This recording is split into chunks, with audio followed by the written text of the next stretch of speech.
Hello friends, so I would like to talk to you about creating the inner team. And to help me do this, I would like to use this coin. And so I would like you to imagine that you represent this coin.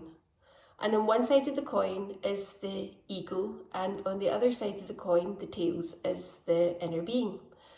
And you can't have a one-sided coin. It's physically impossible. Even if you cut the coin in half, there would still be two sides to the coin.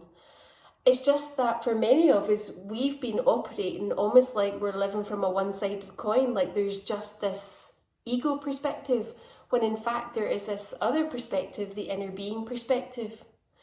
And so we're not looking to move from a space of the ego calling all the shots to the inner being calling all the shots. We're not looking for the inner being to overrule or impose its will on the ego. What we're looking to do is to create harmony between these two perspectives, because actually they can't be separated. It's a physical impossibility. As long as we're in bodies, there will be an ego perspective and there will be an inner being perspective. And so this is about really blending and creating the inner team. And so, yes, the ego for many of us, most of us, has been the one calling the shots most of the time. And what we're learning to do is to remember that this is just part of the conversation. The other part is, what is the inner being's perspective? And I dropped the coin. And the more we help the ego perspective build trust in the inner being, the more willing the ego will to be a follower of the inner being, to allow the inner being to lead and guide us.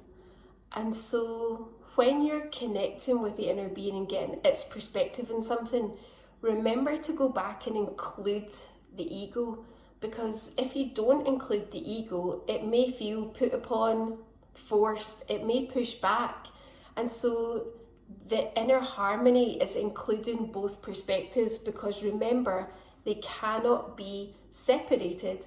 It's just that we have been living from one perspective, most of us, for most of the time, when in fact there are two perspectives.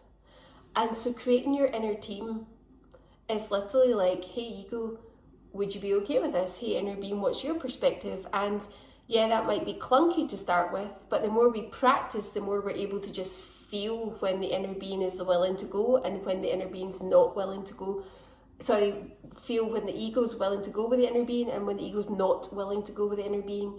And where it's not willing to go with the inner being, that just means slow down, take a smaller step. So a coin cannot be separated. The heads and the tail cannot be separated. They come as a package. The ego and the inner being come as a package. It's about the blending of the two.